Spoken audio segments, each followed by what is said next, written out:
নবীজি সাল্লাল্লাহু আলাইহি ওয়াসাল্লাম আরফার দিনটাকেই মূলত হজের দিন বলেছেন। আল হাজ্জু আরফাতা, সহিহ মুসলিমের হাদিস। নবীজি সাল্লাল্লাহু আলাইহি ওয়াসাল্লাম বলছেন যে হজ হচ্ছে আরফার দিন, অর্থাৎ আরফার দিনের কত গুরুত্ব রয়েছে। নবীজি সাল্লাল্লাহু আলাইহি ওয়াসাল্লামকে আরফার দিনের রোজার ব্যাপারে জিজ্ঞাসা করা হলো। সুইলা রাসূলুল্লাহ সাল্লাল্লাহু আলাইহি ওয়াসাল্লামা আন সাওমি ইয়াউমে আরফা। আল্লাহ রসুল সাল্লাল্লাহু আলাইহি ওয়াসাল্লামকে আরফার দিনের ব্যাপারে জিজ্ঞাসা করা হলো যে আল্লাহ রসুল, আরফার দিনে যদি আমরা রোজা রাখতে পারি তাহলে আমাদের কি গুরুত্ব, আমাদের কি ফাজিলত রয়েছে। নবীজি সাল্লাল্লাহু আলাইহি ওয়াসাল্লামের প্রতি উত্তরে বললেন যে আরফার দিনের রোজা হচ্ছে ইউকাফিরু সানাতাল মাদিয়া ওয়াল বাকিয়া, যে তার এক বছরের আগের গুনাহ এবং এক বছরের পরের গুনাহ আল্লাহ রাব্বুল আলামিন মাফ করে দেবেন।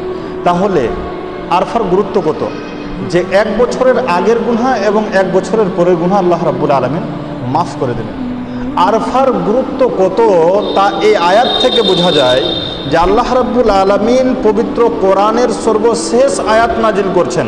কোরআন আজ নাজিল হওয়া শেষ হয়ে যাচ্ছে। আল ইয়াউমা আকমালতু লাকুম দীনাকুম ওয়া আতমামতু আলাইকুম নি'মাতি ওয়া রাদিতু লাকুমুল ইসলাম দীনা। এই আয়াতটা নাজিল হচ্ছে মূলত আরফার দিনে।